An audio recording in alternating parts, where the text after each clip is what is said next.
What up, y'all? It's your man, Abuamerican.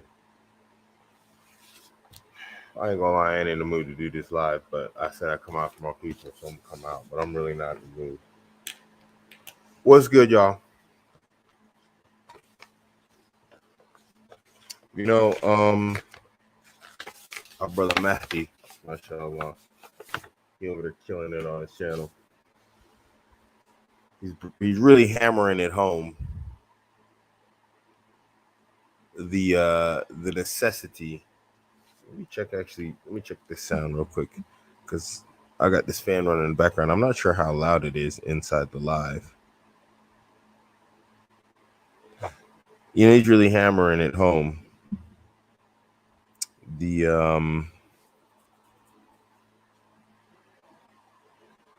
The point I've been making about you women in social media. Let me see.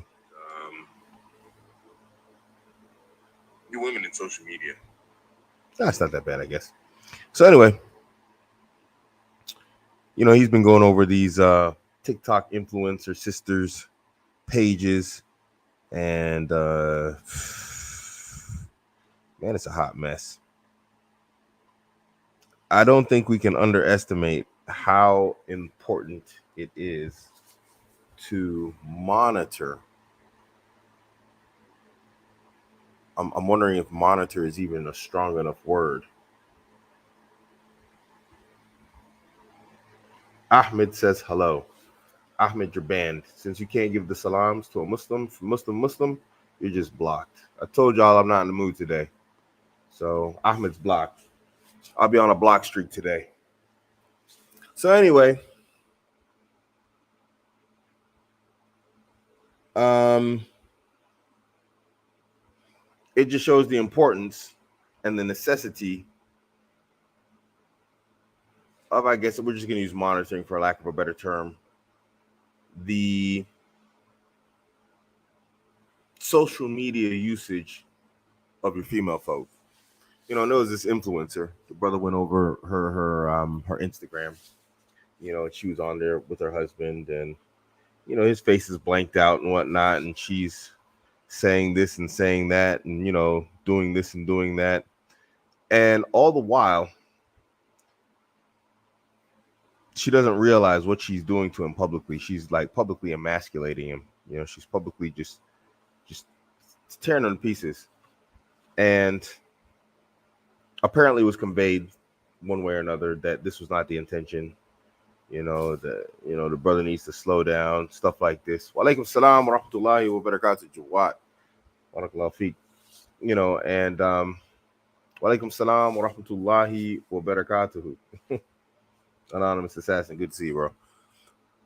And so, you know, she's saying that's not her intention, this, that, the other, you know, but there's always there's the famous saying, you know, the path, it's not a Muslim saying, but it's just a saying, you know, the path to hell is paved with good intentions. And, you know, she may not have intended to emasculate her husband, but that's exactly what she did. And now, you know, apparently he's being requested to remove the video. You see, all of this could have been avoided had just they taken a moment to stop and listen to Abuamerican, which is to truly question as to why you're on social media in the first place as a sister. It's like, what exactly are you doing? Okay, you're an influencer. I mean, you've got like a huge following. I don't know if these women make money off their whatchamacallit. I don't know if they make money off of their social media, but if they're not, then in situations like this one, they're causing more damage, they're causing more harm than good. Really, social media is 90% toxic. And I've been just hammering this home these past couple of weeks, the importance that, you know, you not be on social media without any particular purpose or reason. Even I'm not, you know,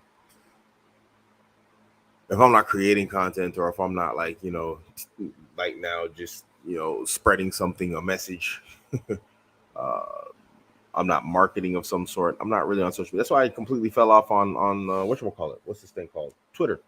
I don't even remember the name of it. What's the necessity of being on there? Walaikum salam. Very strangely spelled salams right there. So anyway, I would say, in light of this recent case, you truly should take seriously the idea and the concept of regulating your wives, your daughters, your whatever, your female folks' social media usage and how they use it. Abuamerican, do you think that love exists, or it's just a fantasy? No, it absolutely exists. It completely exists. This is not a fantasy. I think the westernized, socialized idea of love is a fantasy. I think the idea and the concept of a soulmate is a fantasy. I think the concept and the idea of my one and only true love, which is just a variation of the soulmate, I think all of this stuff is fantasy.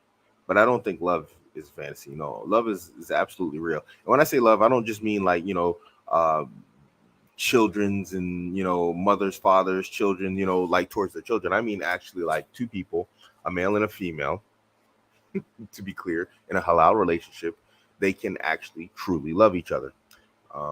But I think where the fantasy comes in is this idea that love is always easy, and it's not. It takes two people who are dedicated to being with their partner. And when I say dedicated, this doesn't mean you're going to suffer. This doesn't mean dedicated to suffering. I'm not a fan. I've made it clear that I'm not a fan, like, of people going around bragging that they stayed miserably married for 20 years. I don't find that to be like honorable, or just that you made yourself unhappy for the last 20 years. And now you're better than me because I've divorced 13 times because I wouldn't hang out with like someone who thought it was their job to make me miserable. No. But what I mean by dedicated to being with one another is meaning that you have to see how your partner loves you and accept that that's the way they love you. And that doesn't mean this doesn't mean you accept abuse. This doesn't mean, they've got a crappy way of love because they grew up in a dysfunctional family and therefore you have to accept their crappy display of love. No, but you have to be able to recognize that when a person is truly in love with you and they're truly trying their best to show you their love, but it's just maybe it's not the way you want to see it, that's not the same as not being loved. And in the 21st century, that's what we've done.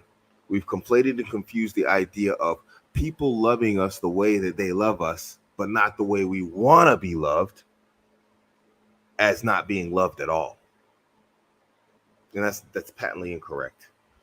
Love absolutely exists. It just the concept of love has been just so abused and malformed and deformed by social media, Western society and culture, that what is portrayed as love in the general social sense and understanding, that is a fantasy. And Allah knows best.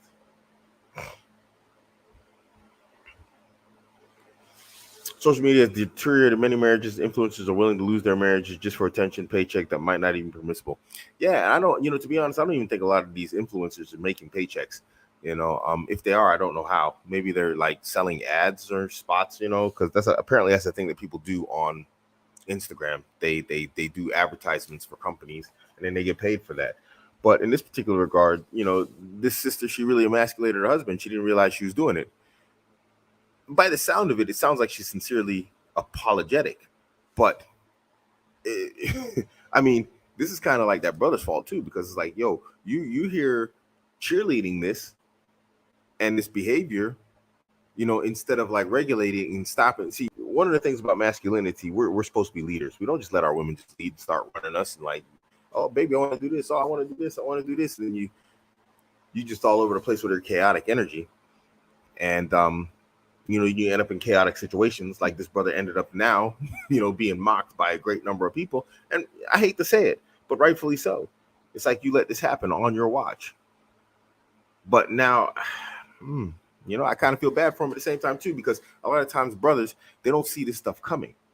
And dudes have been out here blowing the trumpet, blowing the horn, waving flags, like waving brothers down, like, yo, slow down, like on the racetrack, and you wave the flag around, you know what I mean? The warning flag when there's an accident or some danger ahead. Yeah, brothers been out here waving the flag for quite some time, and it's like dudes ain't picking up the message.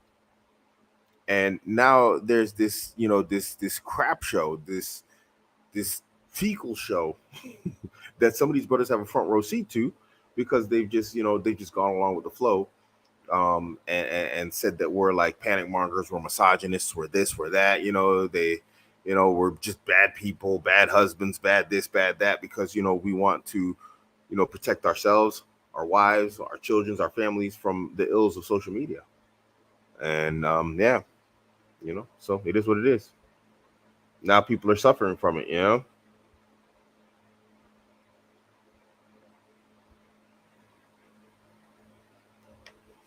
Love is an emotion which any woman can give, given the right condition.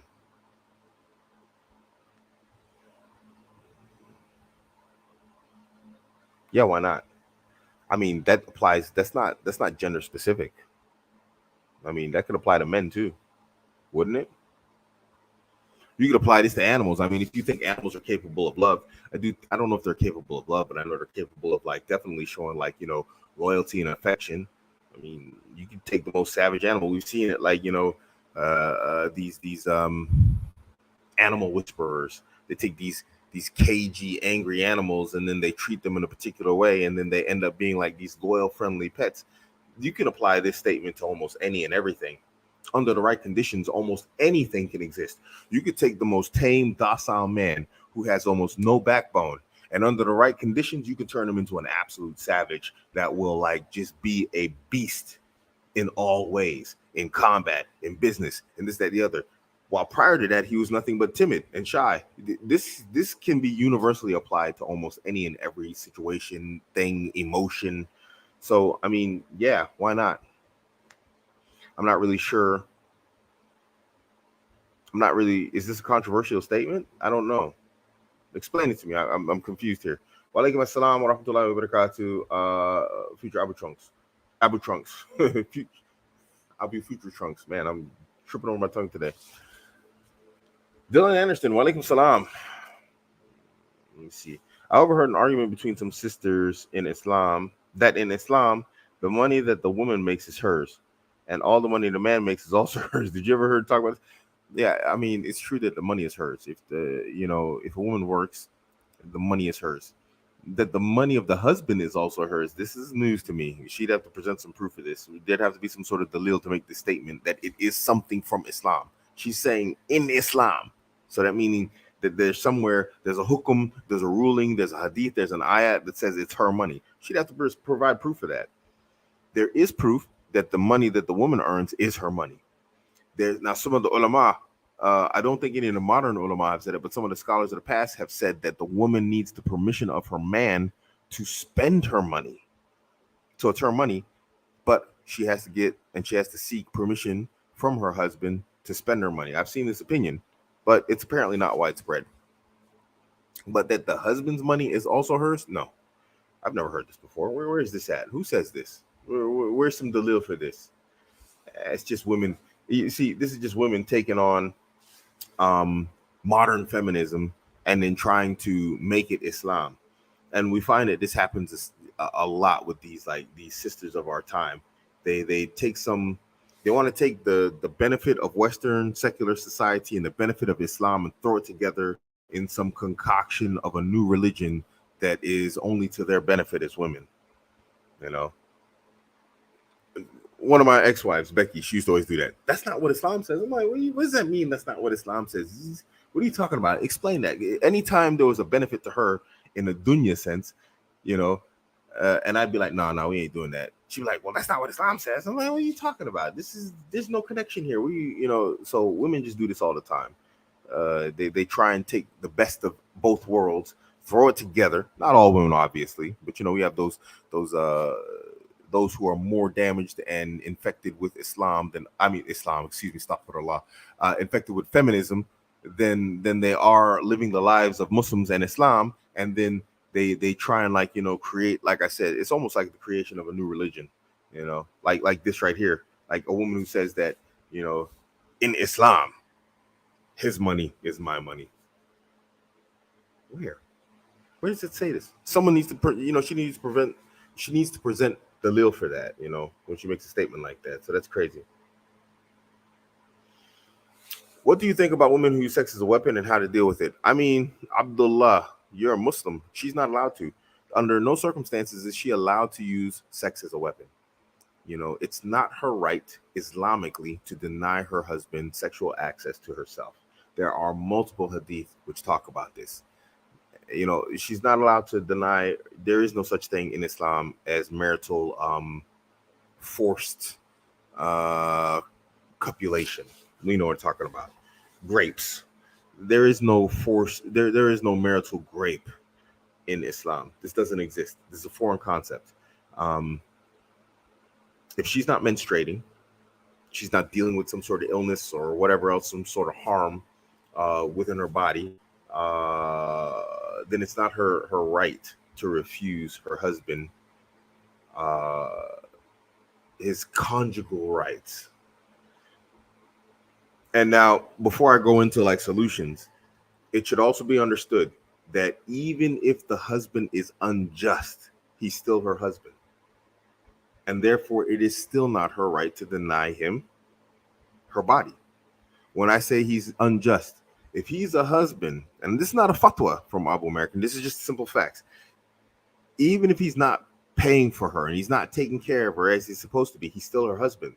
And as her husband, he has those rights. Now, if she has a problem with this, then she can, of course, take Islamic steps to be removed from her husband, meaning AKA divorce, or in this, it's not divorce, but it'll be like an annulment, a khula.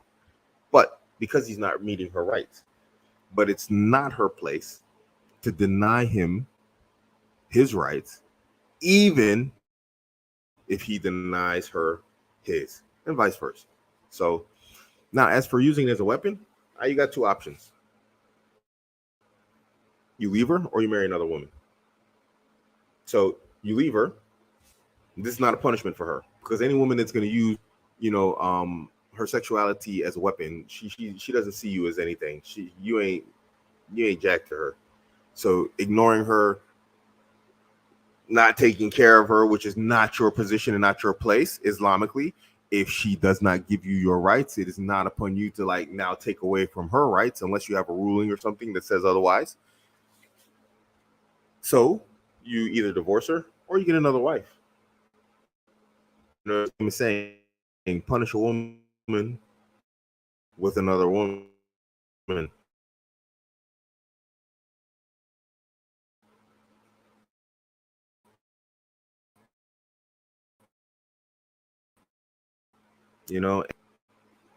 Like ignoring or taking away time and attention from a woman who's gonna use her sexuality as a weapon against you. You really don't have too many options in this particular regard.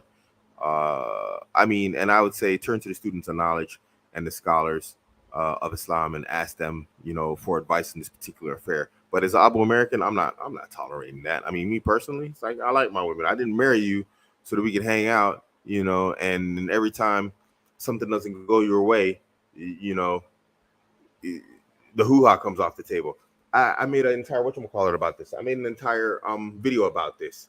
I think it's called "The Hoo-Ha Stays on Deck," and it's true. It's not an option. Denying your man his rights is not an option. The hoo-ha stays on deck 24/7. That thing, and when I say stay on deck, it's like, an aircraft carrier, where the airplanes take off. It stays on deck, ready for action at any time. That's why aircraft carriers in the ocean always have airplanes on the deck, unless it's a storm or unless they're at port and they're in for repairs or something, because you always got to be ready for action. Fuha stays on deck. It ain't her business. It ain't her right to just be like, saying she's gonna, oh, if you don't do this, you ain't gonna get the cookie. My cookie jar.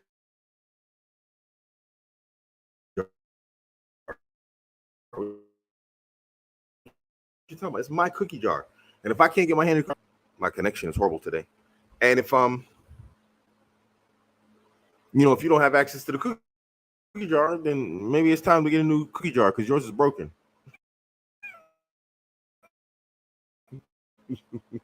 you know.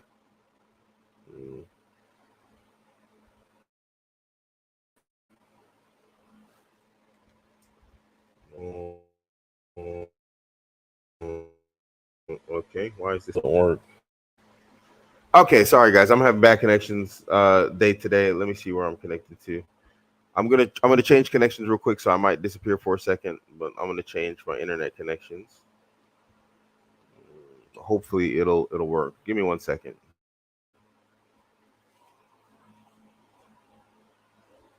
Am I back? I don't know if I'm back or not. Let me check. That's not right. Well, that's my YouTube gone. I'm back. No.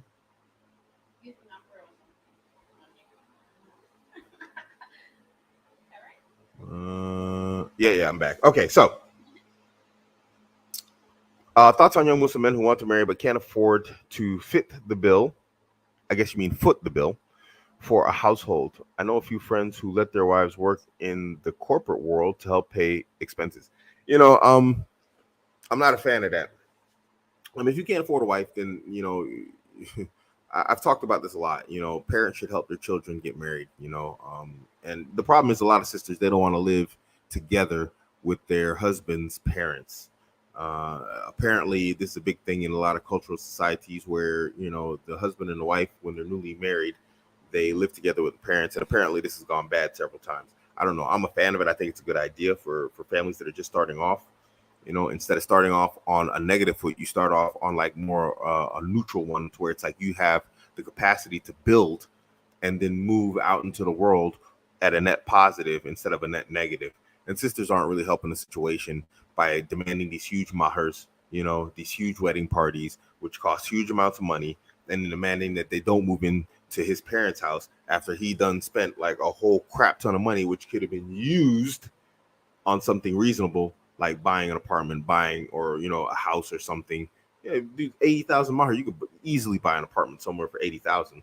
Then you got a wedding party for another 20,000. Bam, he hit 100,000. You can't find something for 100,000, and they will insist that this absolutely must happen.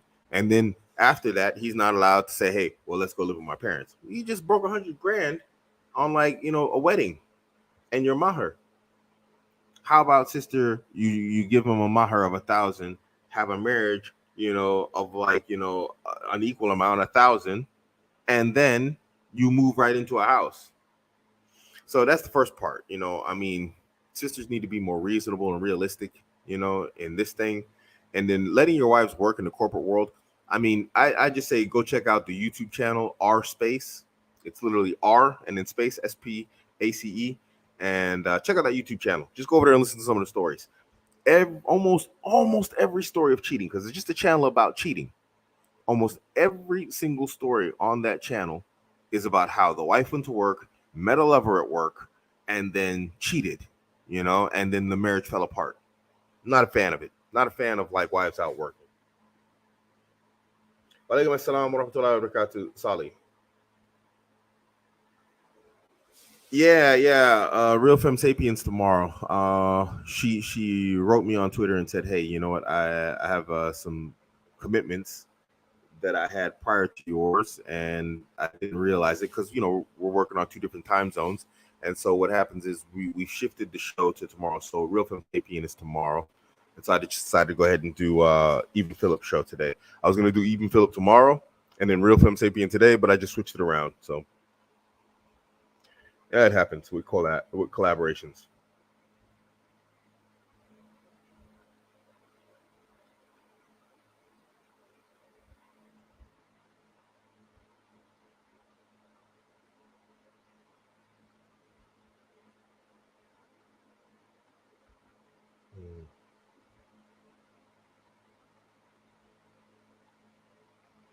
American, do you think if I marry a feminist, a Muslim feminist, she'll accept paying for half anything? No, of course not. Of course not, because she's. It's like someone said earlier. They want traditional husbands without being traditional wives. Don't think that doesn't apply to Muslim women, just like it does Muslim feminist women, just like it does to non-Muslim women. In that sense, these sisters with feminist ideologies, there's really not a significant amount that separates them from the non-Muslims.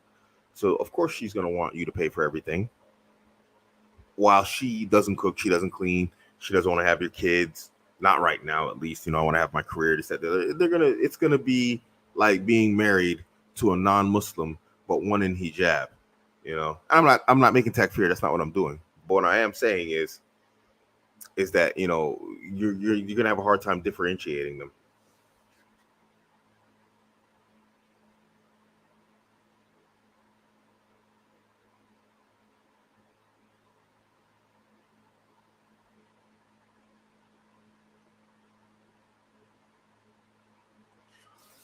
This is false. This is not paying her rights to refuse sexual intercourse with him, according to the Malikia. I mean, I don't know. I haven't seen this, so you'd have to show it to me. Shoot it to me. I haven't seen this before. But the only time that I've heard that a man is not allowed to, or a man is allowed to like refuse his wife her financial rights, is when she leaves the house without his permission. So she leaves the house, she goes back to her parents' house, or she gets another apartment, and then she starts demanding, or he says, move from your apartment into my place, and she refuses. Then he has the right to refuse her. This I've read before, but I've never read what you're talking about.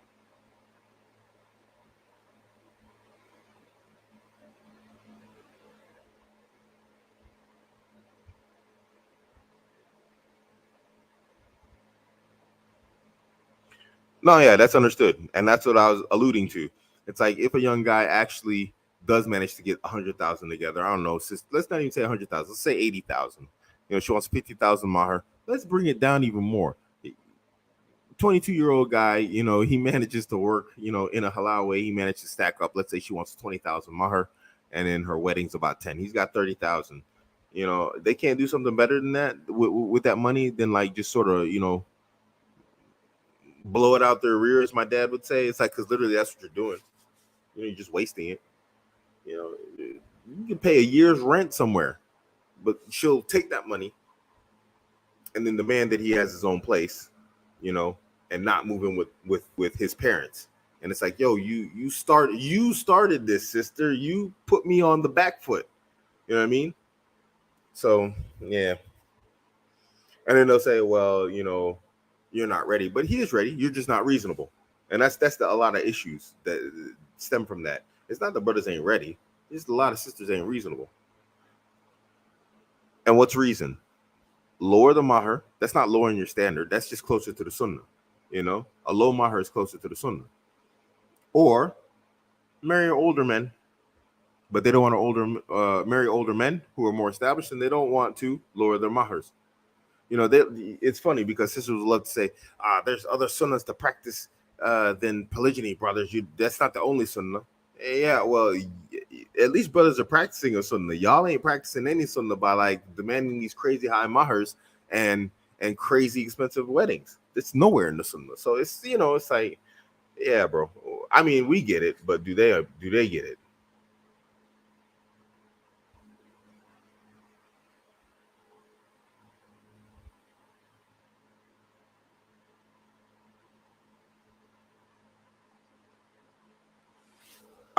Give me some Dalil, bro. Give me some Dalil. Because I spoke to someone. I spoke to a person of knowledge on the phone about this in specific while I lived in Qatar.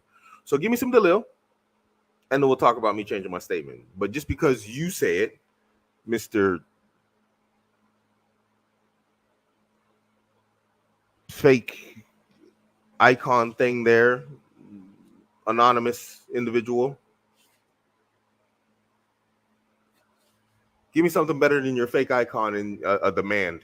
Give me some. Don't just.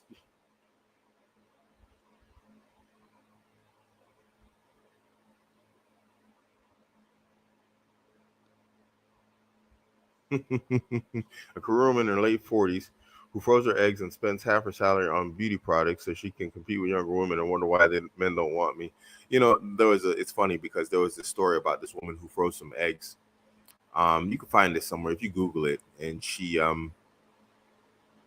froze her eggs, and then when she wanted to use them, they like all failed. She froze like a whole bunch of eggs, paid a whole bunch of money.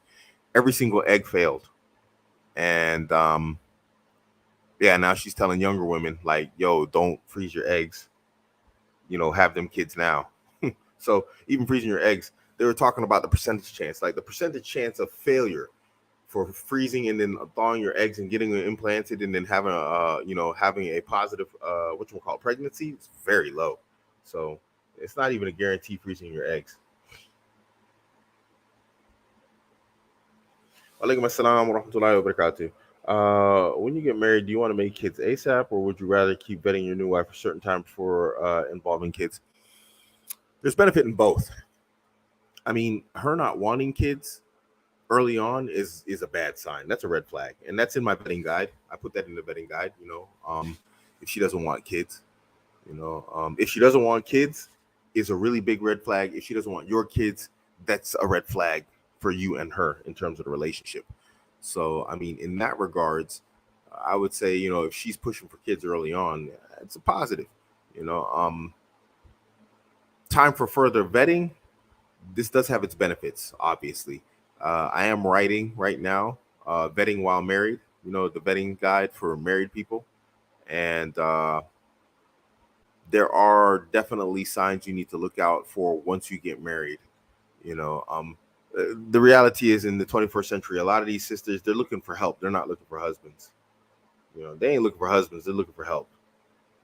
And so, you do need to take a look at how she perceives you, how she views you over time before kids get involved. But generally, there's a correlation. That sister that's looking for help, she's not really looking for kids. Kids are counterproductive to what she wants, which is help. So generally, they're gonna out themselves through the kid route, through the understanding of she doesn't want your kids very early on. So, yeah.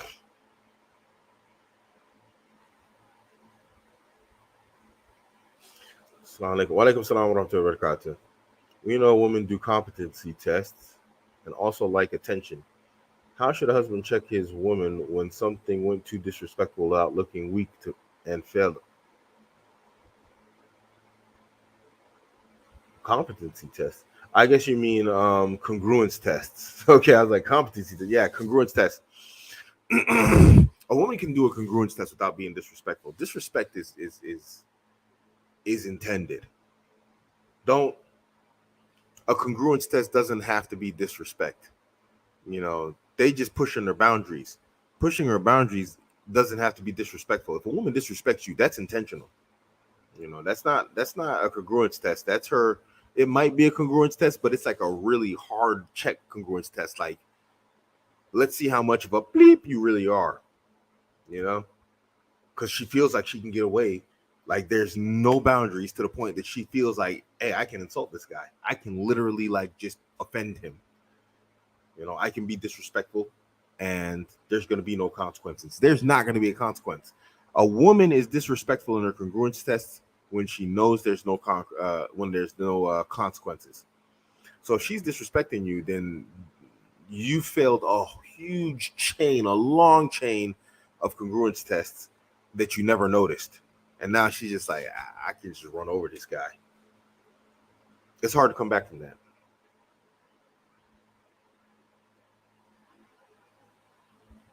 For me, he's Majhul. Don't know him. Never heard of him.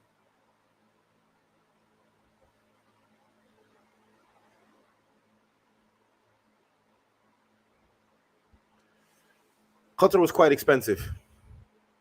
Cost of living there is quite high in terms of rent. You can get everything else relatively cheap there, but there's just things there that are just like ridiculously priced. Rent being one of them. You can spend a considerable amount on housing there. So, yeah, it could be expensive country. I mean, it depends on how you want to live. Do you want to go there and like live frugally? it's probably the best to do that anyway. It's not your home country. What happens is a lot of people go to Qatar, and there's a lot of what do you call it, extravagance in Qatar. Expensive stores, expensive stuff, this, that, the other, and everybody wants to look nice. It's a country of one-upmanship. And don't misunderstand me and misconstrue me. I met a lot of lovely Qataris, very nice people. Some of them are horrible people, like anywhere in the world. But I personally wouldn't go back. But anyway, going back to what I was saying, it's like a one-upmanship show. Everybody's trying to outshine everybody else there, because really it's kind of hard to shine in that country because there's so much wealth. At least when I was there, it's hard to shine, as an individual, and everybody wants to. So what happens is you find foreigners coming there trying to live like locals without being a local, and life gets very expensive. So if you go there, just make sure you have like a lot of self, control and discipline. I'm not saying just eat, fool and rice, every day for the next 3 years that you're there, or however long you decide to go there. But, I would say make sure you understand the goal is to go there, stack cash, and get out.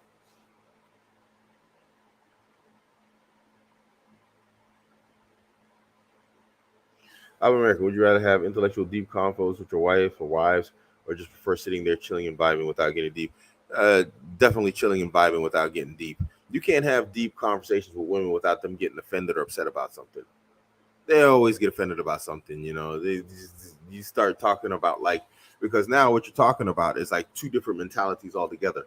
Women are like egalitarian, sharing, equalist, and this is why they always vote for. This is why in the West we have seen that women always vote for socialist programs, and men tend to vote for more like individualistic, merit-based policies. How are we, with our very, very different worldviews, going to have like deep intellectual conversations where we are fundamentally going to disagree? And it makes sense that we're fundamentally going to disagree. Why? Because women, they have children. And this comes, I say, Allahu Alam, I say this comes from a biological level. Because women, they have children, they want to take care of children, they want to make sure those children are taken care of. And men, we have to battle to fight the rest of the world and other men in order to take care of our children that we have with those women. We are in competition. We are in resource competition as men with other men. And sometimes those resources are women. Women, on the other hand, they're nesting creatures. So how are you going to have a deep conversation with like someone who has such a very different worldview? I'm not saying that you can't do it, but I think it's like an automatic, it's just automatically you're going to head up into like conflict automatically. I think it's pre-programmed and baked into it. And this is the problem with a lot of sisters today. They want to, have these deep intellectual conversations. And the understanding is, this passive understanding in their mind is he's going to agree with me because he wants to bang me. And if you have like intact masculinity, what's going to happen? You're going to be like, hey, get out of here with that crazy, goofy talk. And then she's going to get upset, because the world has taught these women that, you're going to be an emasculated man. Oh, yeah, that's right, honey. Oh, yeah. I should give 60% of my paycheck away so that, like, people can have irresponsible sex and children and then not be able to take care of them, like that girl over there. And since they have that, like, that sisterhood ideology, when she sees, like, single mothers and sisters out there and the state's taking care of them, they're happy and they're pleased with that because that gives them a sense of security. Most men I know, cold winter. Hey, you know what, sister, you better get a man really fast because winter is coming, like they would say in that funky TV show with all those weirdos in it. And if you ain't got a man to take care of you, well, guess you better go out and buy an axe and chop. Get to chopping wood, sister, because it's going to be cold. Most men who have intact masculinity, they're okay with this. The world would change overnight if the world was run according to the way that men viewed it, because women would get with their man. They get with the best possible man, and they stay with that man because it's a hard world. But they're buffered and they're protected. And so, again, coming back to the point, how do you have a conversation with someone who views the world as their safe space? And we're out here like Lord of the Flies. Us men, we're out here, and don't say I'm wrong. Brothers can't tell me I'm wrong. We're out here straight up Lord of the Flying it. We're like battling each other for women, money, this, that, the other, jobs, respect, honor, dignity amongst each other. We can't even get along sometimes because it's just worse and worse and worse. It gets more intense, more intense, more intense. There she comes, fruity doo. Oh, free everything. How are you gonna have a deep intellectual conversation with this creature? And again, it's not to say that you can't, but it's just like, I'm perfectly happy with my girl. My girl's right here. She just be chilling 90% of the time. I'm happy when she's just vibing. She knows I get on her because I'm like, I asked her to do something, and then she dropped the ball. I'm like, nigga, did you drop the ball? I'm not allowed to drop the ball. I dropped the ball. Rent don't get paid. She dropped the ball. Oh, I guess you got to fix it, baby. I'm like, pow! When they hit her with a brick. Of course I don't, but I'm just saying. Now we're supposed to sit and talk and chat like, you know, how often do you drop the ball? Every day. Bent Butterfingers is your name. That's your new name, Bent Butterfingers. See, I don't get to be Abu Butterfingers. What is that, Butterfingers mean when your fingers are covered with butter and everything's slippery and you keep dropping it. Maybe Bent Butterfingers. Clumsy. Yes, clumsy. Butterfingers, clumsy. Yes, this is another way of saying it. See, this is what I mean. How am I going to have like deep intellectual conversation with her? I'm like, yo, I gave you a simple task just a day ago and you dropped the ball. Now you want to talk to me about the problems of the world? Really? How about let's talk about the problems of the household right now? She dropped the ball. She dropped. Thank you. You dropped the printer. No. I said, yes, thank you for fixing the printer. But would you have? Is my makeup? Excuse me. Sorry. Excuse me. If you had sent the paperwork off in the correct way in the first time, would we even need to be talking about the printer right now? It's Qatar Allah that you forgot to put the proper paperwork inside the envelope the first time, and it came back, and then I had to print it again. Do you see how this conversation is going? She gonna blame Allah for her goofy. No. Allahu Akbar. I did not. You just did. You said it's the qadr of Allah that you didn't put the paperwork that I printed out the first time. Did I print the paperwork out the first time? Yeah, but it was a couple of weeks. We're having. See, I'm making a point here. Yes. So I printed the paperwork out and you didn't send it. It was a couple of weeks before I sent it, so it was all over the place already. Mm-hmm. And it's the qadr that piece of paper I printed out didn't get sent with it. I didn't recheck that. I was in a hurry too. Do you see how these conversations go? Now imagine talking about the problems of the world with someone who would say that I didn't put the paper in the envelope because it was the qadr of Allah. Now maybe it's just my girl, you know. But I haven't. This has not been my experience. This has been my experience that they're all like this, you know.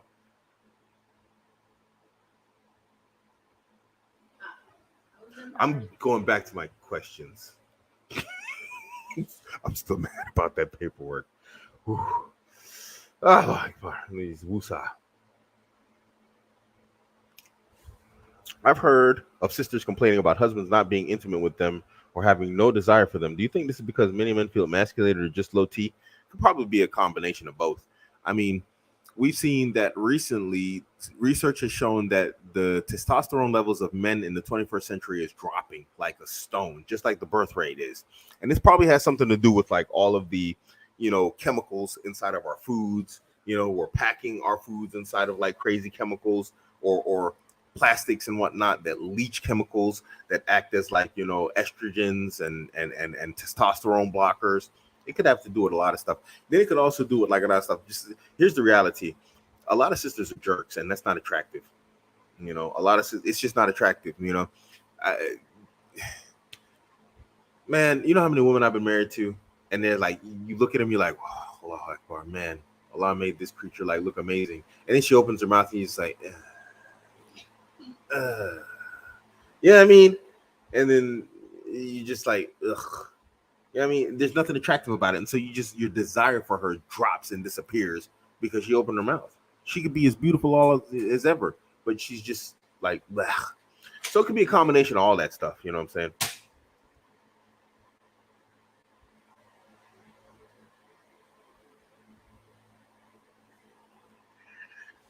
Abuamerican, when do you think it's the right, I guess you mean right time to practice polygyny? Is it not recommended if you are under 30, even though you have options? Having options and having the ability are two different things. I'm not really sure, I can't say that I totally follow your question. I mean, you could have all the options in the world if you don't have the ability. You have the ability no matter how old you are. So if you have the ability at 19, Allahu Akbar, go for it. If you so choose to do so, you know. But if you have the ability and no options, you see what I'm saying? So it's kind of, I'm not really sure if I follow what you mean. I lived in Medina and I loved it. So, I don't know. I found Medina a very reasonable city to live in, but I made pretty good money while I was there. So, I mean, I've never been, I don't know. I don't know. I haven't been there in so long also, but when I lived there, I loved it, man. It was great.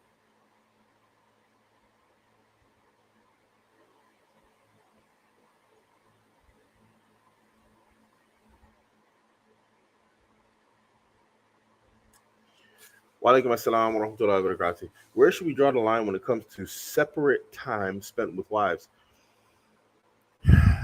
I mean, the Messenger of Allah, peace be upon him, he would change households at Maghrib. You know, if you're in a situation, like if you're not living under one roof, I think living under one roof and separation of time is harder and more difficult than, separate apartments. Although it's possible. I mean, the time of Maghrib is probably just the best to do it, and just make sure you keep it equal. I mean, a lot of brothers are dealing with situations where like the first wife freaks out, and then he starts spending more time with the first wife to try and massage her anxieties, fears, anger, and whatever else. And then what he ends up doing is he ends up showing her, he ends up rewarding bad behavior through that. And so in her, as they call it, lizard brain, she's automatically associated her bad behavior together with more time. And then the new wife's just like, yo, what the heck's going on here? So what he ends up doing is he just ends up like messing up two situations. So draw the line. I mean, just do it, just do what's correct and do it from the start and stick to it. You know, uh that's the line. Keeping it as equal as possible, unless there's an agreement. If there's an agreement, like I have some distance marriages, there's an agreement. You know, but it's not the goal to keep the marriage's distance. So, you have it like that. I hope that answered your question. Okay. So this is more detail. I mean, I prefer Maghrib. I go by Maghrib and not sunrise. I prefer, changing houses at Maghrib. That's my preference because I just understood that that's the sunnah. But I mean, I don't think that that's a requirement. You can do it sunrise, sunset, whatever works for you. Allah knows best.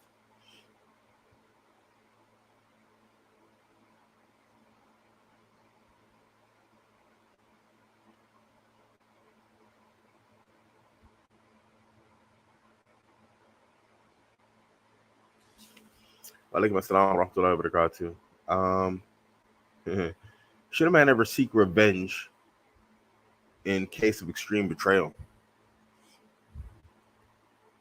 You'd have to ask somebody in knowledge of this. I'm quite sure that, revenge probably would not be entirely, what's the word?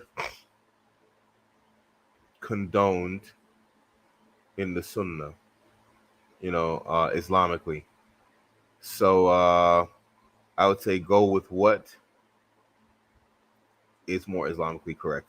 I know from a human sense, it's human desire to want revenge. And the thing is, you have to let me try and word this properly. Ask yourself if revenge is justice. That's what most people want. Most people want justice. And when they can't get justice, they go for revenge.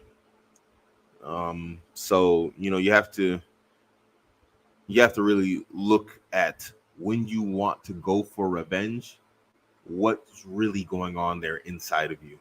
It's your desire for justice, your inability, and to get justice, and so you want to exact justice on your own, aka vigilantism. I mean, I think that's what I mean. I'm I'm kind of, working this out through my mind here, and that's really what it is. Your most people's desire for revenge is actually a desire for justice uh, when they can't get it. So I would probably say stay away from it, because I don't know that we have been given the right to just take justice into our own hands. You know, we seek the help. If you're in an Islamic state, then in a Muslim country, you go to the system. Um, yeah, I would say avoid it as best as possible. And it's easy to want to get the revenge, but if it's something burning, you can't let it go. Then go speak to one of the ulama, and ask them, can I do this? Because yeah, you don't want to end up in a situation where you become unjust.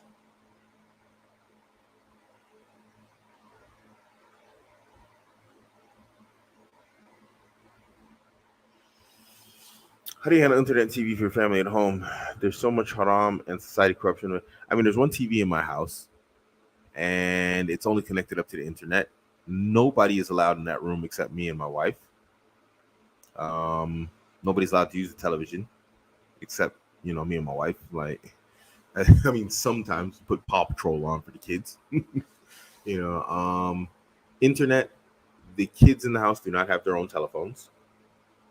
If they want to use the telephone, then they use my wife's telephone. Uh, so obviously that's supervised because she needs to communicate with me, her parents, whatnot. So that's always supervised and watched. So anything that they do on the phone is basically seen by her.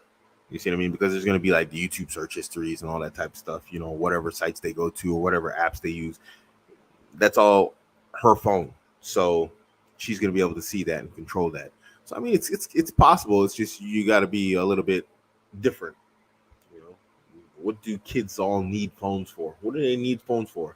Unless they're going to like some far off school and they're a little bit older, they don't really need phones. And even then, they don't need like some crazy. You got those new like Nokia digital phones that got like WhatsApp on it. It's like really hard to surf the internet on whatever else, but you can use like basic communication. You can use Telegram on it. You can use WhatsApp on it. Hey, get your kids one of those. They don't need to be on YouTube, this, that, the other. Surfing in the internet. Give them what's necessary, um, and what's appropriate for their age. You know.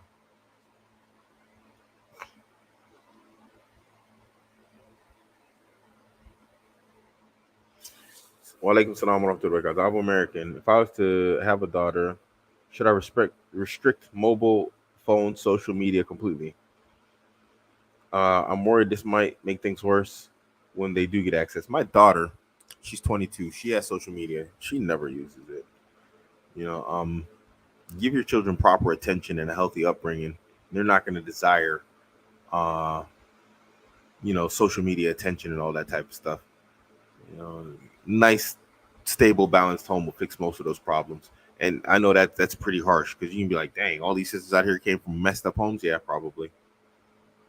We were in the 21st century. Most parents, they spend so much time trying to build wealth and build their lives and build their dunya, that the children went neglected and lost. And so what became their hero and their source of attention, to where to focus their attention? It became the internet. And they built an entire life on the internet, while their parents spent their time trying to build an entire life in the dunya. So yeah, give your kids a healthy life, and they probably won't desire it. Like I said, my daughter, she's 22. She has like an Instagram. She has a Facebook. She's never on there. She's posted her artwork because she does art. She posted her artwork. I think the last time she was on there was like 3 years ago. Imagine that. She was on there posting some artwork, didn't like it. 3 years. Boom. Hasn't been on Instagram since. She still has her account. I'll ask her if she uses it. But she hasn't been on there. She hasn't used it. You look on there, you can see when a person's been online and offline. She hasn't been on there in like forever, dude. I've never gone on Instagram and seen her little chat logo is green. Not once. So I don't even know if she has it on her phone, the app. I have to ask her. So yeah. I don't think it's necessary to like ban it. I think it's just necessary to give them a proper upbringing and like good stable household. You know.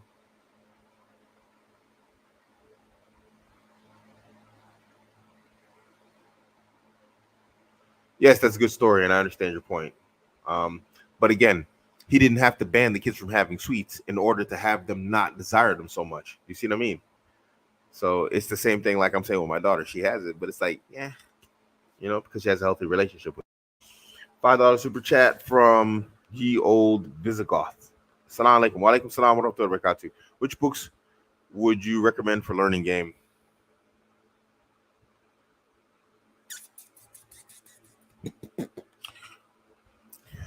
You have to understand, like most of these books, they're terrible. They're horrible. You know, which is why I rarely mention them. The Book of Pook, Pook. That book's like that thick. You can actually buy the book, and it's a pretty good one. Check it out. It's horrible though. All this material is generally horrible because what it's used for, and so you get that information and its purpose with the material, so you have to be able to filter it out.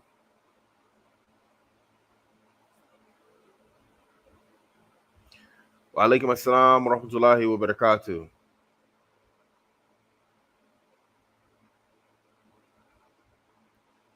Salam. Wa alaikum salam. My brother, what in your experience do you notice in minor as well as major dynamics with having one wife, two wives, three wives, four wives? Any difference between each?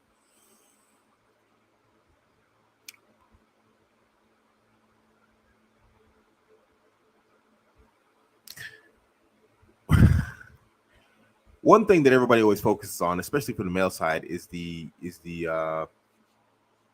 action. You know what I mean? Getting down.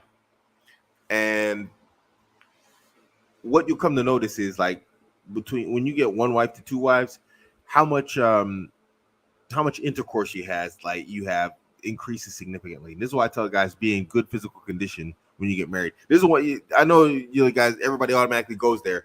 And some people might get upset about this, but it really is one of the first things that happen. And it's not even because of you. You have to understand the women start initiating this more than you do. You're just sort of like, oh, what's going on here? Hey, slow down. Like, whoa. Most guys are surprised. A brother, he's having like, I've been helping him out. I haven't charged him for a one-to-one, but I'm helping him out on one-to-one consultation level. Just got married. Just going through it with the wives. The first wife's like really giving him help. And but it hasn't fallen apart. She hasn't asked for a divorce, but she's really making him miserable. And like I tell him all the time, it's not your job's wife to make you miserable. But he says one thing that surprised me. He said, despite all the anger, despite all the yelling, this, that, the other argument, he says just the sex is amazing. He said, bro, it's so much now. He's like, it's unbelievable. He's surprised at how much everything increased with just taking on one wife. Now his problems have increased also. But with those increased problems and her anger and her bickering and her arguing, the sex has increased also. Why? Because in her is competition anxiety. And so when he goes to his wife, what does she want to do? She wants to wear him out. I want to wear him out, and he's not going to have any action or any energy or any ability, to handle business with her. And then when you show up, guess what she's thinking? Like, a woman thinks like a woman. She thinks she's gonna wear him out. Watch this. I'm going to wipe that out. I'm going to do a hard reset. She jumps on you. Then when you go back to your wife the next day, what she's going to do, I'm going to wipe that out again. I'm going to send them there tired. So he showed up. I overrode her job. And now I'm going to send them back to her tired. And then you show up and then it rinse and repeat. Add in a third wife. Add in a fourth wife. Dude, you just end up making Gristle all damn day. It's freaking annoying. It's ridiculous how much you got to make Gristle. You got to pray. So that's one dynamic that changes between one wife to two wives to three wives to four wives. Dude, you just spend all day taking showers, bro. Believe me, I don't care if you get married in your absolute prime testosterone levels, you're going to get annoyed with having sex. You're going to be like, is that all y'all think? You're going to really freak out. You're going to freak out. But to them, it's not like that because you were over there for a day and then you came back. It's been a whole day for her. And then if you got 3, then it's been 2 whole days. So to you, you're just like, man, dude, all I do is screw. Nigga, I can't stay hydrated, okay? I'm not hydrated. I'm tired. I want to sleep, and you're freaking out because that's all you do. But to them, that's not all you do. To them, it's like, yo, it's been 2 days, dude. I got to overwrite her. I got to overwrite the work of 2 other women. So in that regard, that's one of the biggest changes you'll notice. And a lot of guys, they're like, yeah, I want another wife because, I want more action. You ain't ready, bro. Yeah, niggas ain't ready. I'm telling you, you're not ready. So be careful what you wish for. I like women. I also like, having action with women. But it's like, there comes a point where you're sort of like, okay, like, we need to slow down here. There's more to life than just this. Now, in terms of social dynamics, a whole lot changes there also. In terms of social dynamics, you're walking minefields. Excuse me, guys. Here's my fly swatter. You're walking a minefield because these women, they start to play more games. They start to try and set you up, have conversations that you should be having. This is why I like chilling and vibing more. If you were here earlier, I was talking about how it's easier to chill and vibe with women than to have deep intellectual conversations. With that competition anxiety also comes curiosity.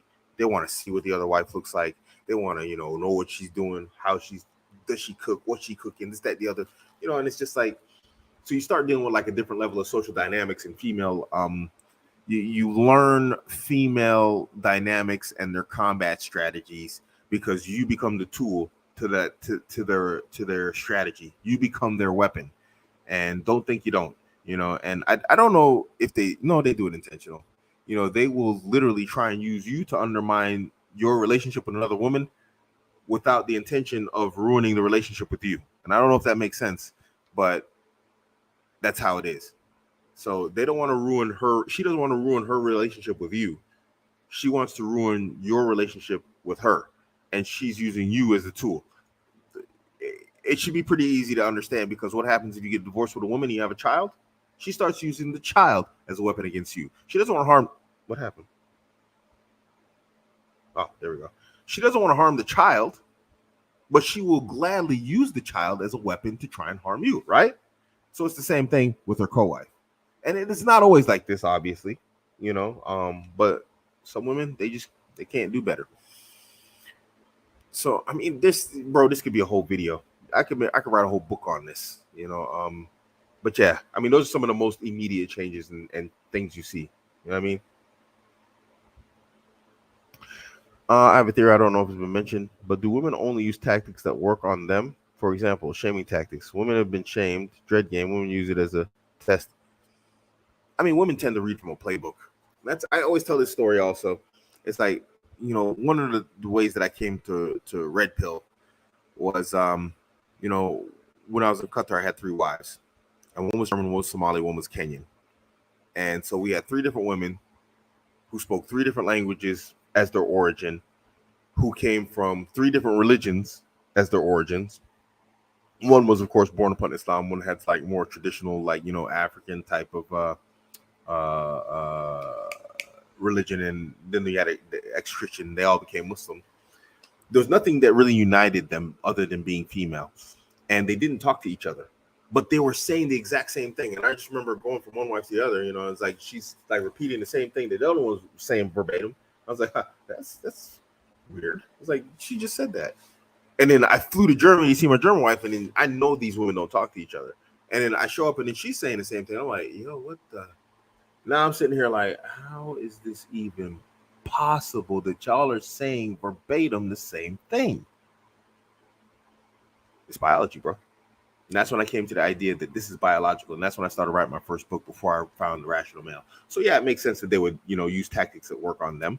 They use lines that work from the female logic and point worldview. And this goes back to what I was saying earlier also about having conversations with women, how do you do it?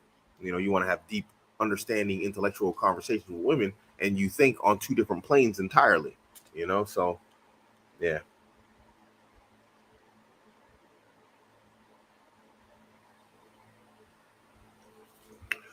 If a suitor comes to your daughter for your daughter's hand in marriage, wait. If a suitor comes for your daughter's hand in the marriage meeting, man, bro, that's a really jammed up sentence. That sentence is more jammed up than someone who's got constipation. So I'm gonna fix that for you. If a suitor comes for your daughter's hand in marriage, and at the marriage meeting he asks her to make tea for him while you are there, how would you feel?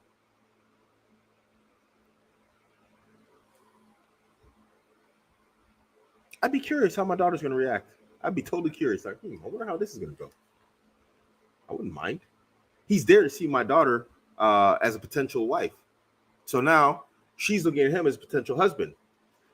Automatically, I'm gonna think if she goes and makes the tea, she's already she's what do you call it? Pre-selected him as a man that she'd be interested in. It's a good sign. Now I have to check out, does this guy really have what it takes to be my daughter's husband? But if she's sort of like, looks at me like, I don't know, then I'll be like, yo, go make the tea. But then I also know at that point she has not pre-selected him as a potential partner.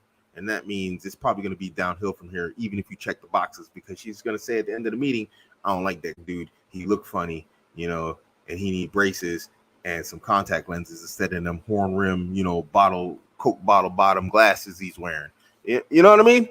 So, I'd be like, yo, let's see what happens here. This is going to be interesting. I'd be highly interested in how she reacts, because it's going to say a lot of how she views him as whether or not she does it or not.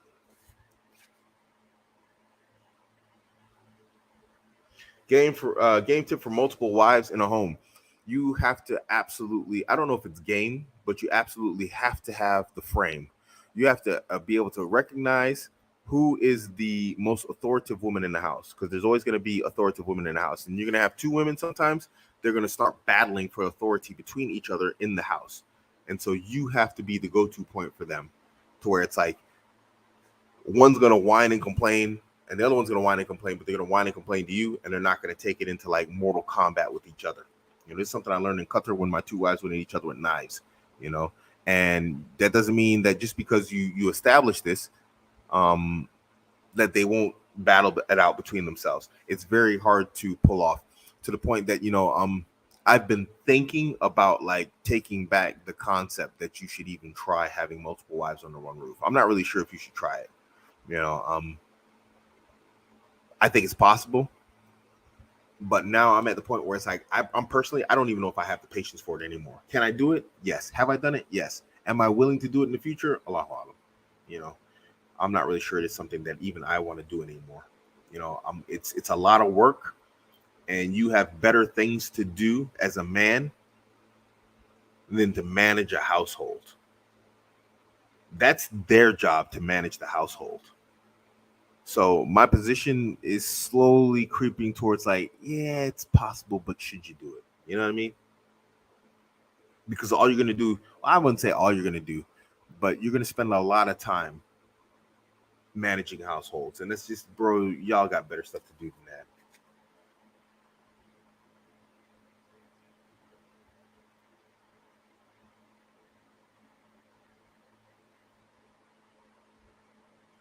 I'm thinking about creating a cryptocurrency called Wife Coin. That way, if a sister wants to work, they can work for me, and I can pay them Wife Coin. Do you think this would work? It's a good idea. Just make sure, like, you're gonna rug pull your wives. Do you know Coach Nazir's work called Outstanding Personal Relationships? He helps men to become better husbands. Second wives to go. Yeah. I know this guy. I don't like him. I don't like him at all. I've said this before. I don't like him. I turned to him for help in my journey.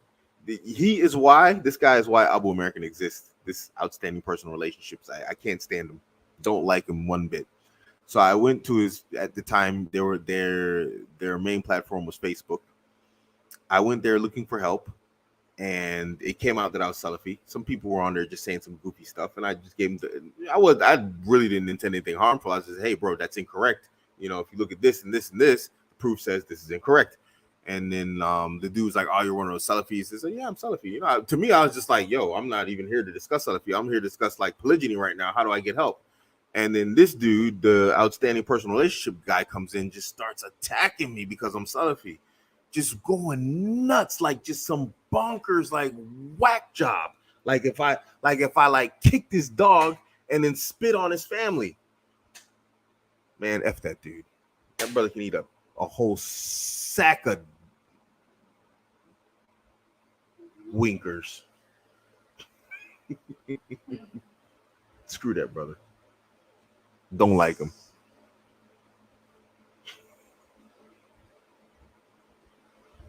What is this with this?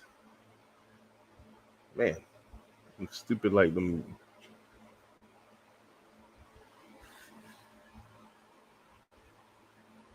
How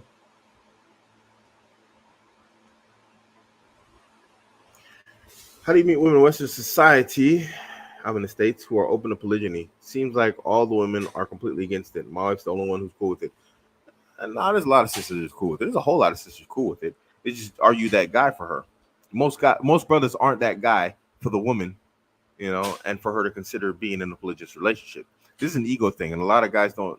Their ego can't accept that you ain't that dude. You know, there's a lot of women that are out there that accept it. You'd be surprised how many sisters will accept it. It's just they're not going to accept it just for any regular dude, you know, because it's like, yo, why would I have to share you, Mr. Regular Dude? I can get 8 other regular dudes just like you to come along and make a marriage proposal. You got to be a spectacular dude in some way, shape, or form to where it's like, okay, only this exists in this man or with this man. And therefore, I understand somewhere in the line that I'm going to have to compete for him. But most brothers ain't that dude. Most brothers, you know, too busy being on the internet acting like a bunch of bitch asses, you know, in comment sections of like videos like mine and stuff. I'm not talking about you, but I'm saying it's like this. Look at the ummah. Dudes that can't even tell their women no. Dudes that are scared to stand up to the women. They're dudes that are scared of the women. They're not going to share a guy that's terrified of them. Dudes on here like, you know, her face uncovered and he got his eyeball scratched out like he's the girl. Dude, the dude is wearing the niqab on social media and she's not. You think she's going to share that, dude? My husband's the niqabi and I'm the hijabi. What? You know, so dudes come out with some real masculinity and not be afraid of sisters. Oh, she might not want to marry me. Yeah, she's not going to want to marry you because you're terrified of her. You do the exact opposite. How many women want that dude? Everybody's mad at Andrew Tate, but how many women want that guy? A whole lot. Have you ever seen anybody more quote unquote misogynistic than him? Quote unquote who doesn't like women more than him and all that other type of stuff? I mean, that's what they all say. Why do so many women want him? Because the dude is unapologetically, unabashedly male and masculine. Now do Muslims. Get yourself an unapologetically masculine Muslim male. He's on the sunnah. He's practicing the sunnah, and he's not shy to say anything. This is why people come at me. They come at me the other day, and this has nothing to do with women. I'm just saying I'm unapologetically Muslim, and they were talking about how this woman got stoned for cheating, and I retweeted and I said, well, then don't cheat. And he's like, oh, that's barbaric. I'm like, dude, I don't care what you think, dude. This is what we do. You cheat, you get stoned. Don't cheat, you don't get stoned. Hey, you know what? I think cheating's barbaric. I'm not afraid to say it. I'm a Muslim. I don't care what you think. Nigga, you don't even know what a stinja is. You go out and you literally like rub your butthole raw with some toilet paper, thinking you clean. You gonna really tell me about being a savage, okay? Really? Mr. Dirty Butt, Mr. Stinky Butt. You know, it's hot out here in the UK. You sweating. You just rubbed a whole bunch of dookie around on your backside telling me about what it takes to be a civilized person. Hey. So just be a brother. Just be a man. And you'd be surprised. These sisters gonna love you. You'd be surprised how many sisters asking about me to get married. Brothers are sending me messages like, yo, this sister hit me up on Instagram and she interested in you. Why? I'm Abuamerican. I'm supposed to be that guy that hates all these women and this, that, the other. Why are sisters asking about me? And I'm not saying I'm some super alpha, super masculine dude, but I'm just unapologetic. And women like that. Don't believe the hype. Women like dudes that just are unapologetically masculine them, him against the world, and he's winning. It's easy to find these sisters out there. But dudes are afraid to be men. Unapologetically. Yeah, you can give me over there, but you ain't going anywhere, are you? Yeah, I know you ain't. Yeah, but sit down. So now what you gonna do? You gonna do everything? You see, she talking about I'm gonna leave. I'm gonna be like, yeah, make sure to close the door on the way back in. You know, so you ain't going nowhere. Shit. You just gotta, hey. And if you know a sister ain't down with the program, you can't be afraid to get rid of them. Don't listen to the hype. Everybody, oh, America's been married, divorced so many times. Yeah, yeah. You know how many times the Sahaba will be marrying and divorcing? More than me. They make me look like an amateur. It was Omar, radiallahu anhu. He said women are plentiful, so marry and divorce them freely. Yeah, Sahaba said that. It was said that the grandson of the Messenger of Allah sallallahu alaihi wasallam married so many times. They said 1,700 times. They said what's more realistic is like 70 something times. I ain't gonna hit 70 in my lifetime. I could marry and divorce like back to back right now, and I'm not gonna hit 70 in my lifetime. He was the grandson of the Messenger of Allah, peace be upon him. Now all of a sudden, Abuamerican's supposed to feel bad, bro. Don't be afraid to ditch these sisters that ain't gonna be on the program. If you find a sister that's down because you're unapologetically masculine, be unapologetically Muslim. Divorce is nothing shameful in Islam. Hey, you gonna be on the program, sister? I thought we was down. Was it okay? All right. Well, this girl want to take you on the hot seat. Get off.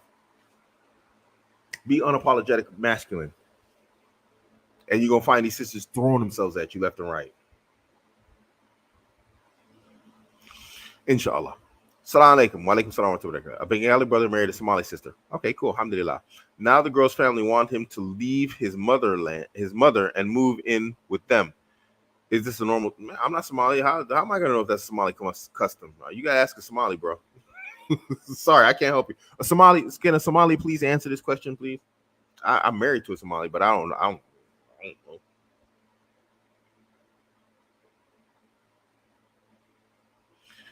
I hope I'm not too forward. What have you learned from your divorces after your vetting guide came out? No. What I learned came out before the vetting guide. So I learned everything in the vetting guide, and then I wrote the vetting guide to try and help other brothers. Man, I learned a lot, bro. I mean, even recently, I married a sister, and it's like, yo, in my vetting for marriage, I added 2 sub chapters just based on her alone. So I think learning is never a never-ending process. But I mean, I have like multiple, stable marriages. Alhamdulillah. I got, Ling Ling and her co-wife. They hate each other, but it's stable marriages. I mean, she's a stable marriage and she's a stable marriage. And these have been like for quite some time now, several years now. It's you learn lessons as you go, but there are just some fixed things that are never going to change, and that's what the vetting guide is all about. It's just saying like, yo, I know for a fact if you try this, you're gonna end up in trouble. And this is ever expanding as social media expands, as modern times expand, as you can't experience all women, obviously. And so the more women you deal with and the more women you get to know, the more information you get.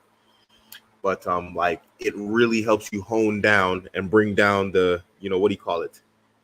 The laser pointed focus. Let's call it that. It gives you laser focus, vetting. Because when you start seeing like all these red flags, left, right, whatever else, you're like, okay, like it's like puts up like a blinder. It puts up a red flag filter. So women with red flags don't even show up on your radar. You know what I mean? It's like if you have one of those little screen things and you hold it up and like certain colors don't appear on it. That's what vetting does. And again, you don't have to buy my vetting guide, but make up your own vetting system. And hopefully, you don't have to go through as many marriages and divorces as I did in order to have a good system, But sometimes I did stuff, like I said, I knew better, but I didn't do better. And that was experimentation, because someone said, if you marry this type of woman, it's going to go bad. I'm like, oh, really? Well, I happen to be Abuamerican, and I think I can do better. No, it's them. It's not you, so they turn out to be right. So some of my divorces were completely avoidable because I just didn't listen to good advice. But then I wrote it down. I'm like, yeah, 100%. Make sure you don't do this. You don't have to do that. Don't do that. And I used to always joke about it. I said, I did it so that you don't have to. Yeah, don't do that. It's a bad strategy. Trust me.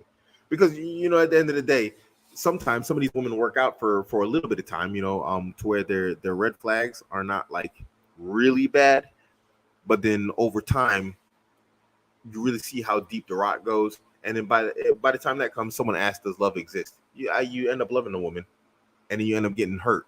And that's real. You get hurt. And that's not shameful, but it's unnecessary. Why be a masochist? Don't be a masochist. Don't hurt yourself, man. Don't take.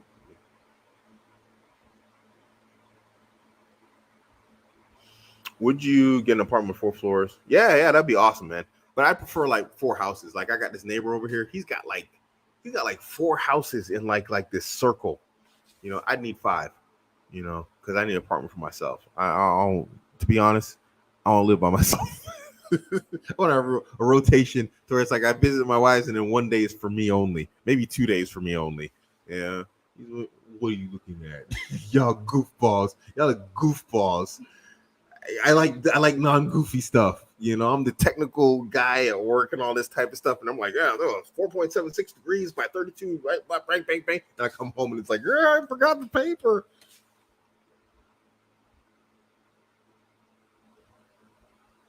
Goofball. You see, Goofy. Who you looking at dirty? Like, who you scary? You're too cute to be scary. Who you think you're scaring? Who took the car keys today? Whose car is it? Who took the car keys today? Whose car is it? Yeah, but Excuse me. Wait. Let's come back here for 1 second. Whose car is it? me. No. Correct answer. Yeah, it's my car. So why wouldn't I have my car key? I don't know. You have it yours. I got 2 car keys for my 1 car. Why do you need a key for my car? Because sometimes shit happened like this morning. I had to leave. Did it work out? Did you make it happen? I had to ride a bike. You had to ride a bike? Well, good. You got some exercise for once. But it stressed me out. Riding a bike stressed you out? Yeah, before that, looking for the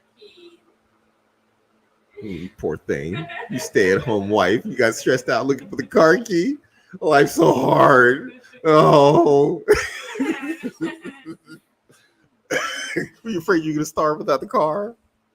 I don't get to see you. I see a security guard. No. Isn't that? No. Yeah, I left. Standing out in that hot sun. Look at me in here. Look how black I am. I don't mind being black, but I'm blacker than normal. I don't mind. I'm black. I don't mind being blacker, but it's like, my niggas. Really? I'm going to stand out here in the sun and get crispy now? You eat in a restaurant under the sun. You don't want to take this shade one. Yeah, that was different. It wasn't so crazy hot. I wasn't, it wasn't that hot. Today, it was like I was baking out there, my niggas. Anyway, sorry, guys. Cats with super chat. I'm arguing with you. What is with this this commercial stuff, man? Block user. They keep coming back with these crazy commercial things. Block user.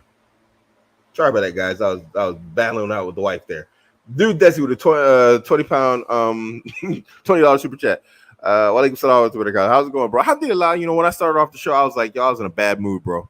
I banned 2 people right off the bat. I was just like, block. I was mad. But alhamdulillah, my mood's improved. Alhamdulillah. Just like for asking, bro. Hope you're well. Jay with the $19 or $20 super chat. I come across women willing to do polygyny, but then they're undercover feminists. Is this normal? I mean, you have to remember they're always women at the end of the day. I mean, I met this Algerian feminist out of London. She was like a hardcore feminist, but she wanted to be a co-wife. She wanted to be one of my wives, But at the end of the day, she was making such crazy statements. She made such crazy statements that were so close to kufr. Actually, they were kufr. That I was just like, look, man, I can't do this, dude. I'm like, unless you stop saying crazy stuff that's disbelief, what the heck? I can't even talk to you, let alone marry you. How am I gonna marry you? You sitting here making statements of disbelief. So they're women at the end of the day. I mean, it's just they got this internal battle going on between, I guess, societal expectations in terms of feminism and then, reality, which is she has those feminine drives and imperatives which are part of her very being. So there's a mix of things going on inside these women that it's not impossible for those multiple things to exist in one woman. Man, it was really going off while I was like arguing with you, huh? He's like whole naked whatever things, man. It's like YouTube. You figure they could like block all these things, whatever. Give me a second.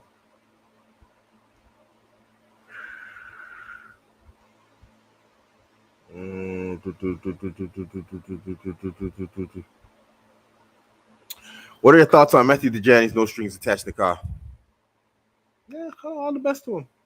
If people want to agree to this, Messiah marriage is nothing new. If sisters want to agree to that, then he's facilitating it. And obviously, sisters are interested because they're contacting him. So go for it.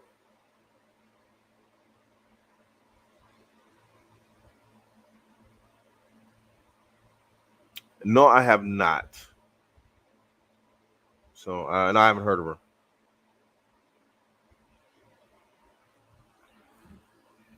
Walaikum salam wa rahmatullahi wa barakatuh. I'm 18 years old.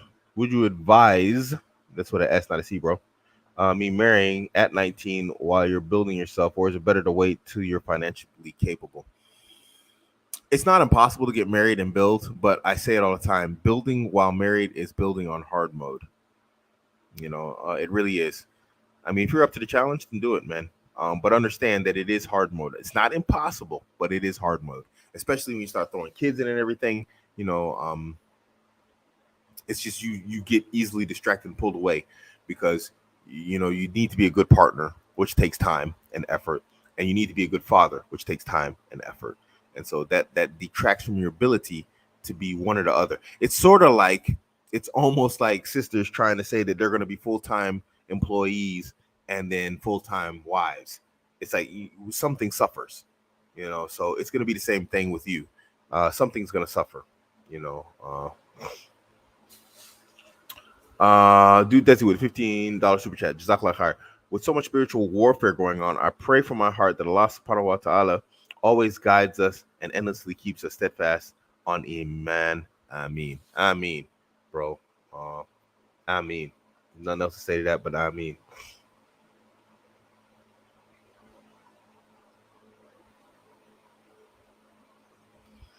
Where are the Salafi Indonesian sisters at? Finding a lot with wrong Akida Menhej. Yeah, bro. They got all sorts of stuff going on over there. A lot of Sufia, a lot of like jihadis, takfiris. They got a lot. Indonesia's kind of like wild wild west when it comes to Akida Menhej, man.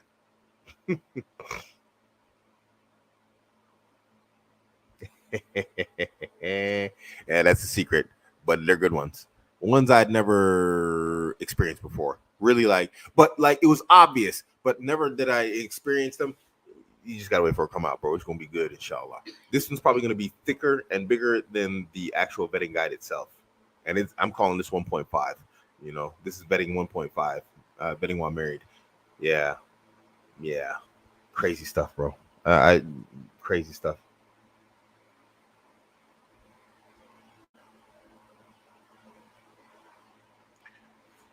As a man, how to overcome the state of mind after exiting a relationship that was affecting your masculinity and living with the fact that you let it happen.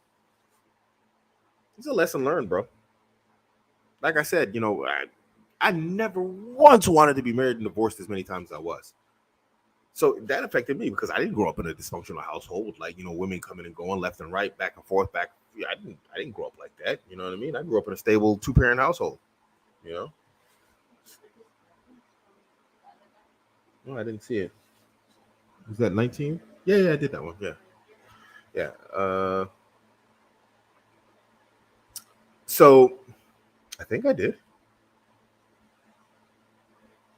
Yeah, no, I did. So you just got to accept it as a lesson learned, man. You know what I mean? Make sure you grow from it and you learn from it. I mean, it bothered me for a little while that I had so many marriages and divorces. But then when I actually, went back in my mind and processed everything that happened, like I said, I started with myself. Like, what was I doing wrong? And then when I realized that I wasn't doing too much wrong, I was like, okay, what was wrong with the women? You know, and then that's when I came up with vetting. So I started looking at things differently, and so when I did that process, I was like, okay, I did this right, I did this wrong. This is what I can fix. And then when I went back into the field and I got married again and things were still going wrong, I was like, okay, I fixed my wrongs that were reasonable, and the ones that are left are like very mild. So what's going on here? Then I realized it was the women, right? And so now it's like, oh, okay. So I really need to start looking out for stuff. Then it became a matter of like, okay, making sure my bad things didn't like get out of hand. At the same time, paying attention to red flags and signals in women. So why am I explaining it like this? It made it easier to deal with the situations and the ego problem I had with like being married and divorced so many times, because I thought I was dysfunctional, I thought I was wrong, I thought I was this, that, the other. That's why it doesn't bother me when people are like, oh, but America, you've been married and divorced so many times. Whatever, you loser. You can't even get married. Single dude telling me about this, that, the other. And another dude who's miserably married for like 15 years to some harpy. He ain't even getting none in the past 3 years, and he's talking about he has sex once a month, talking about well, America, you've been married and divorced like somebody. You know what I mean? So when I processed what was going on from the situation and I learned from it, it became easy to deal with. Then it was like, okay, it becomes a learning type of thing, a self-improvement type of thing, to where it's like you failed at something, then you learn how to do it, and then you got better at it. We do this at our jobs, we do this in life, but then when it comes to our relationships, all of a sudden it becomes a crushing blow to us as a man. No, not at all. Don't let it. Move on, take the lesson and go with it. And if it's painful, it's even better. And this is why I tell brothers, chase the pain. And I'm not saying go around and get these goofy bad relationships so that you can be hurt. Don't go out and hurt yourself. But I'm just saying, if you're going to be in a relationship with women, at some point you're going to get injured. You're going to get hurt. It might go bad. It probably in the 21st century, it will go bad. And when that pain comes, chase it, because that's what we use as motivation. That's the stuff that sends you to the gym. That's the stuff that sends you on research. That's the stuff that sends you on self-improvement. And so when you get that, I say pain is an opportunity. You take that opportunity and run with it. And I know that sounds crazy and it feels crazy, but yeah.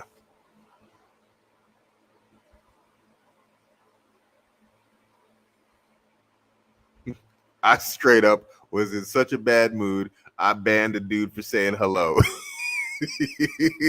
That is very true.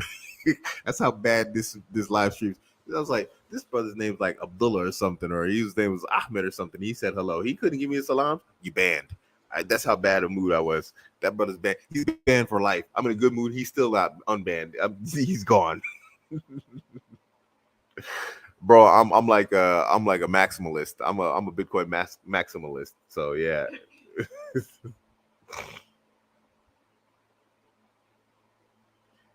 Why any experience with marrying Bengali, Somali, Pakistani, reverse? Any advice would be experience. I have a Somali wife I've been with for quite some time. Um, I talked about Somali sisters. You got to be ready. Somali sisters always go for nuclear congruence tests, aka Dookie tests. I don't know what it is about Somali sisters, and I'm not bad talking them. You just have to understand that for whatever reason, those women, when they do a congruence test, they go full out. They don't hold back. They go from zero to like maximum test overnight. You like, yo, really? We got to go this far? Like, we really got to like just go from 0 to 900 right now? It's up to 9,000. I don't know what it is with Somali sisters, and when they go like congruence test, they just go full crazy.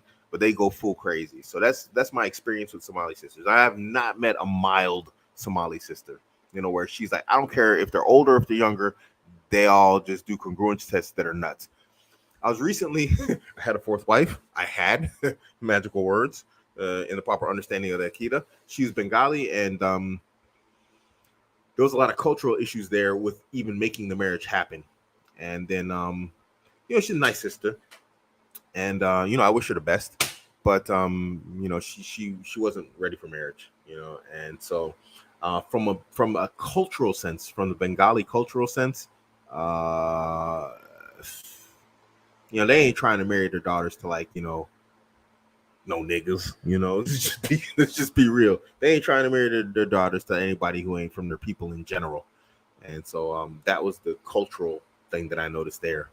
Um, yeah. Other than that, I mean, the sister had like a unique case and situation to where it's like she probably needs therapy and for her emotional situation. I mean, it's not an insult. My wife was like, she's over here like, what? No, I mean, I'm serious. This is my observation. She's dealing with a lot of emotional issues and baggage. It's not an insult, it's my observation. And I think if she gets that, I think if she gets that sorted out, she's going to be a great wife to somebody, inshallah. Just, I'm not her therapist. I can't be a woman's therapist. Yeah. So yeah. Yes, the people who got the first wedding guide get 1.5 also. Yes. And 1.5 is going to be significantly more expensive because it's going to be 1.5 and 1 together. So 1.5 and 1 are going to be together, so it's going to be significantly more expensive. People are complaining about the price now.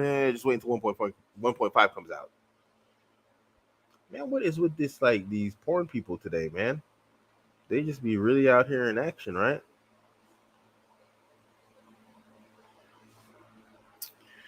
Assalamu alaikum. Wa alaikum salam wa rahmatullahi wa barakatuh. Uncle, I noticed that this generation of people struggle to get over previous relationships. Sometimes it takes years to get over. What advice do you have on getting over heartbreak? Man, heartbreak is hard, bro. It's not easy. It's the weirdest thing, man. I don't know. I mean, I was heartbroken recently.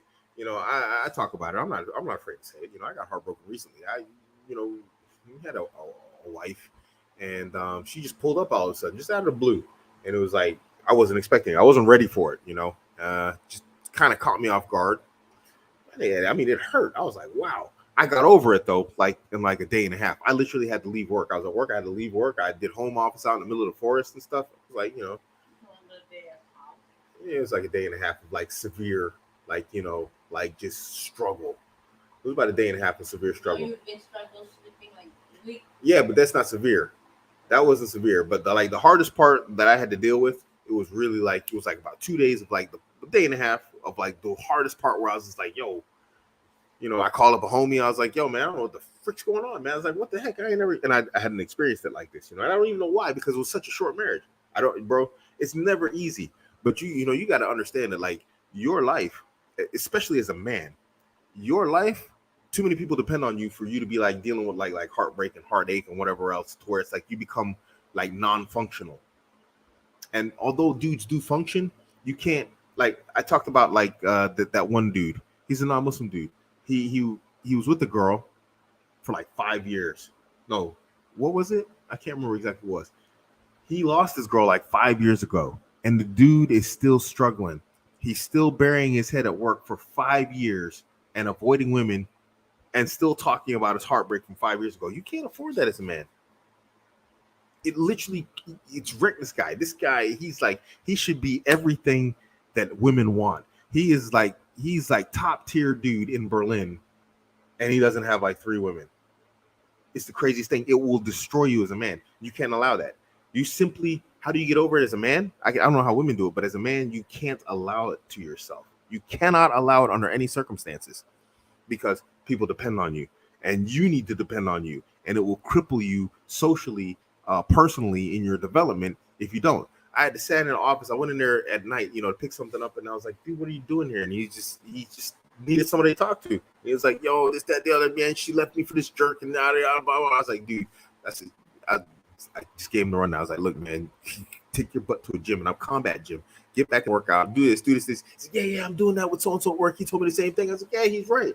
But he didn't tell him as emphatically as I did. I gave him like a word. I was like, dude, take your butt out of here. I don't know what you're doing here. 25, sitting in this office at a desk, hunched over like you're 2 years from retirement. Are you nuts? So, that stuff will cripple you, man. So, I mean, I know that's not a clear answer. I understand that. But there's no clear pathway to getting over it other than you got to power through it. You have to as a man, because if you don't own that pain, if you don't absorb it and take the lesson from it and then use it to fuel you to something better, it's going to just cripple you. It's going to be, ever seen them stunted growth kids that they don't, something hit them, some illness, some chemical, something smoking or something, and they never totally grow totally full? That's going to be you as an individual. if you don't get past that pain.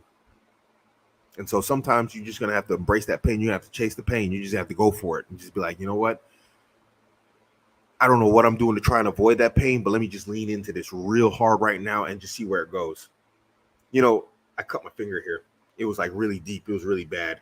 And one thing that I used to do to like make the pain less, because it just hurt. It was just a throbbing pain. I just squeeze it and then squeeze it. And when you squeeze it, what happens? You get an intense spike in pain. But how does the human body work? Down regulation, receptor transcription.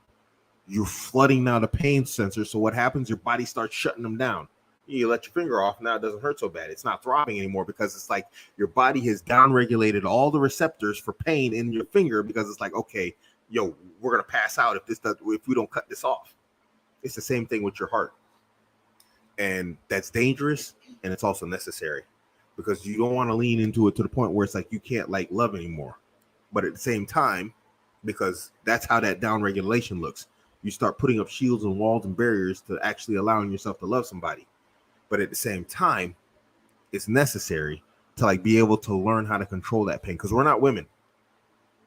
You know, we're not women. We don't get the luxury of like reveling around for years on our pain. And I was with my ex for so many years, and he did this to me. It was so terrible. And you talk about that for the next like 6 years. We don't get that. We don't get that luxury as men. So yeah, I know that's not a clear answer, but it's not clear. You know, you just gotta ride it, man. Alaikum assalam wa rahmatullahi wa barakatuh. Would be wonderful. I'm looking to do it myself.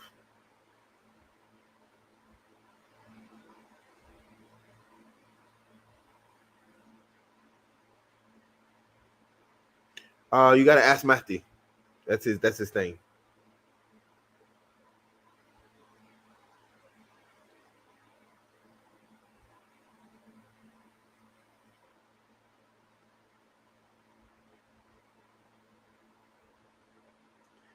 Blink.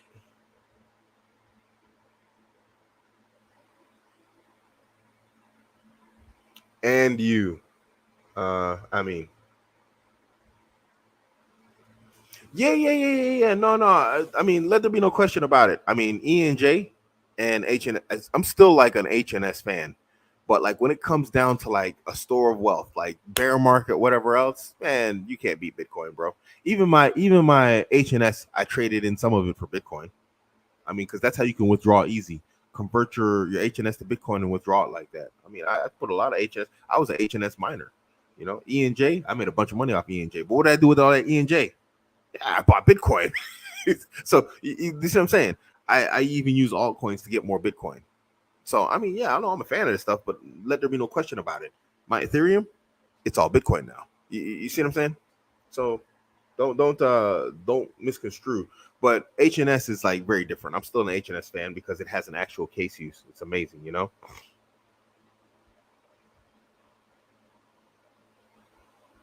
There you go, right there. See, good stuff. Nope.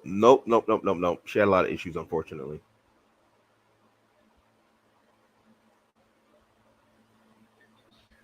How would you feel being married to a taller wife? Would you even consider? Man, we climbed that mountain, bro.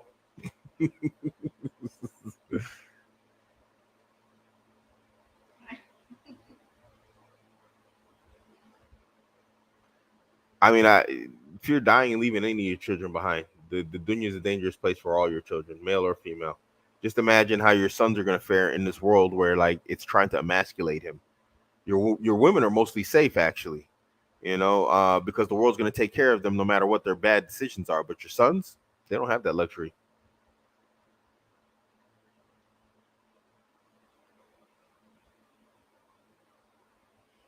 I'm not opposed to it, but I've been on for like almost 2 hours, so I'm probably not. I'm not probably going to take anybody on today. I don't mind taking anyone on the show at any time. It's just now at like an hour and 50 minutes, probably not. I'm going to try and wrap this up in a minute here. I'm trying to catch up on questions and then probably just get out of here, inshallah. Wa alaikum assalam wa rahmatullahi wa barakatuh. Now, and looks like I've caught up. And besides, like all these porn commercial people, man, they just not stopping today. It's like, so I guess it's time. I guess it's a sign to cut it. So barakallahu feek for tuning in. Tomorrow I will be with the real femme sapien, like I said. Um yeah, tomorrow, the real femme sapien, it got transferred, like I said, from today to tomorrow because of like a conflict in schedules. But